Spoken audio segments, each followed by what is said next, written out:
مجھے افسوس یہ ہے کہ جناب اعجاز چودھری صاحب، جناب اعظم سواتی صاحب، جناب شوکت ترین صاحب، جناب شبلی فراز صاحب اور فیصل جاوید صاحب، اور ایک صاحب تھے وہ کل تشریف لائے، ڈاکٹر صاحب وہ کل تشریف لائے، میرے خیال میں وہ کوئی 18 مہینے بعد تشریف لائے اس ہاؤس میں.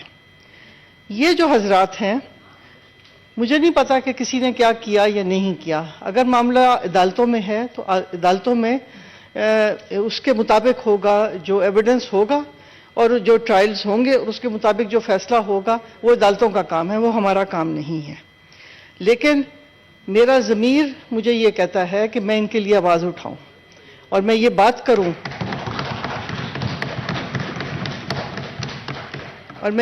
کروں کہ یہ ان کا حق ہے، یہ ان کا آئینی حق ہے، یہ ان کا ایک بنیادی حق ہے کہ ان کی بیل بھی ہونی چاہیے اور ان کو ان ایوانوں میں آ کر اور اپنی بات کرنی چاہیے، کیونکہ وہ پبلک ریپرزینٹیٹیوز ہیں. اگر ہم اپنے ساتھیوں کی قدر نہیں کریں گے اور ان کی عزت نہیں کریں گے تو کون ان کی عزت کرے گا؟ اس لیے میں تو سمجھتی تھی کہ کیونکہ یہ سب ممبران پی ٹی آئی کے ہیں تو ان کی پروڈکشن آرڈر کے لیے اپلیکیشن دی جائے گی. میرا بھائی نیشنل اسمبلی کا ممبر تھا، ان کے پروڈکشن آرڈرز کے لیے ہم نے اپلیکیشن بارہا اسپیکر کو دی، انہوں نے نہیں مانی. تو ہمارے پاس جو ریمیڈی تھی کہ ہم ہائی کورٹ جاتے. ہم ہائی کورٹ گئے اور ہائی کورٹ نے کہا کہ انہوں نے بائنڈ کیا نیشنل اسمبلی کو کہ ہمیں ٹائم دیں کہ ان کو پروڈکشن آرڈر ایشو ہوگا، ورنہ ہم پروڈکشن آرڈر ایشو کریں گے. اس لیے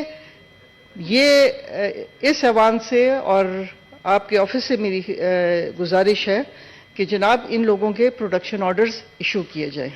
اسی طرح مسٹر چیئرمین، میں چودھری پرویز الہی صاحب کے بارے میں بھی بات کرنا چاہتی ہوں.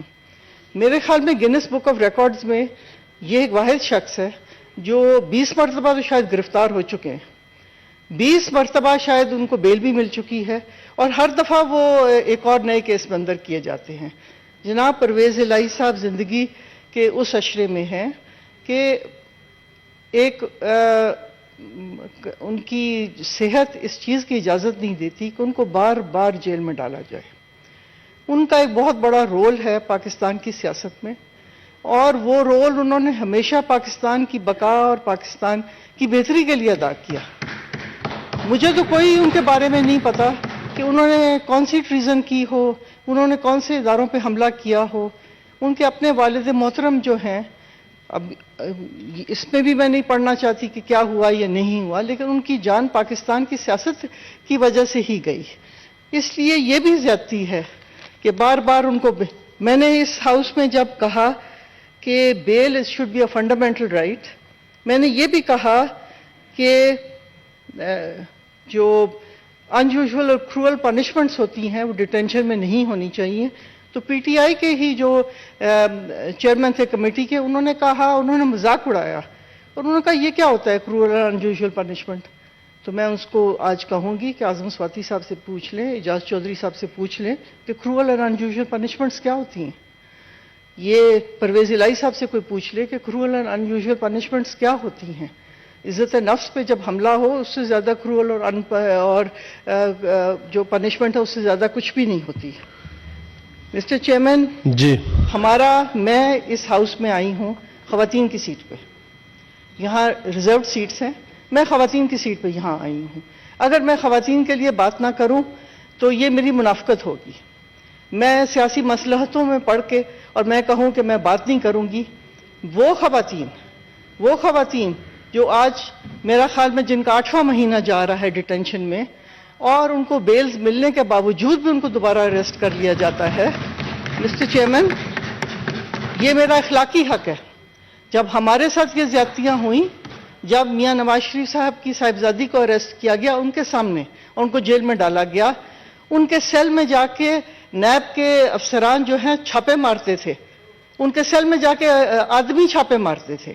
جب آصف زرداری صاحب کی بہن کو گرفتار کیا گیا ہاسپٹل کی بیڈ سے، تو اگر ہمیں دکھ لگا تو اسی طرح ہم وہ دکھ آج ان خواتین کے لیے بھی جن کی کنٹینیو ڈیٹینشن ہے. مسٹر چیئرمین، چادر اور چار دیواری کا تحفظ ایک اسلامی معاشرے کی بنیاد ہے. اسلام جو مذہب ہے وہ انصاف کے اوپر ہے. اور یہ میں کیا فرق پڑتا ہے کہ کوئی اگر بیل لے کر باہر آ جائے. جنہوں نے اگر کوئی کرائم کیا ہے ان کا کرائم جو ہے وہ کرائم عدالتوں میں جائے گا, ٹرائلز ہوں گے. اگر کسی نے کیا ہے تو اس کو سزا ملے گی, اگر کسی نے کچھ بھی نہیں کیا تو وہ باعث طور پہ بری ہو جائے گا. لیکن کیا ملے گا؟ کیا ہم یہ چاہتے ہیں کہ پرویز الہی صاحب کو ٹیلی ویژن پہ لا کے یہ کہہ دیں کہ ہاں میں نے یہ سیاسی جماعت چھوڑ دی ہے, اب میں آئندہ کے بعد سیاست نہیں کروں گا؟ اس سے کیا مسئلے حل ہو جائیں گے؟ کیا جو ملک میں اس وقت انتشار پھیلایا جا رہا ہے اور جس چیز سے نفرتیں بڑھ سکتی ہیں اور بڑھ رہی ہیں, کیا ان چیزوں کو ختم نہ کیا جائے؟ ہم جمہوریت میں یقین رکھتے ہیں. ہماری پارٹی کی لیڈرشپ نے ہمیشہ کہا کہ کبھی کسی کو برا مت کہو. ہم نے سیاست کرنی ہے تو سیاست پاکستان کی بہتری کے لیے کرنی ہے. ہم اس چیز کے حق میں نہیں ہیں کہ جبر اور زور پر سیاست کی جائے. ہم اس چیز کے حق میں ہیں کہ جو بنیادی حقوق ہیں ان کا تحفظ اس ملک کی ذمہ داری ہے, اس ملک کی ریاست کی ذمہ داری ہے, اور یہ تحفظ ہم کو پرووائڈ کرنا چاہیے. کل ہمارے ساتھ بھی یہ کچھ ہو سکتا ہے. جو ہم پہ گزری میں تو چیئرمین صاحب اس کو بیان بھی نہیں کرنا چاہتی ہوں. جو بد اخلاقیاں ہمارے ساتھ ہوئیں میں اس کو بیان بھی نہیں کرنا چاہتی ہوں. اللہ تعالیٰ نے ہم کو سرخرو کیا. اللہ تعالیٰ نے, میں سمجھتی ہوں کہ اللہ تعالیٰ نے ہم کو امتحان میں ڈالا اس لیے کہ امتحان میں ڈال کے بھی انسان کو اللہ تعالیٰ دیکھتا ہے. لیکن اس کا یہ مطلب نہیں ہے کہ میں ان لوگوں کے لیے آواز نہ بلند کروں جن کے لیے کوئی بات کرنے کو یہاں تیار نہیں ہے. بہت بہت شکریہ mister chairman. Pakistan blind goalball team کے پلیئرز آئے ہیں, بیٹھے ہیں میرے رائٹ سائڈ اوپر گیلری میں. Welcome to the house. اور یہ اگلے ہفتے چائنا بھی جا رہے ہیں, انشاءاللہ وہاں پہ جیتیں گے بھی اور پاکستان کا نام روشن کریں گے. ویلکم جی, ویلکم جی. بس ابھی شروع کریں.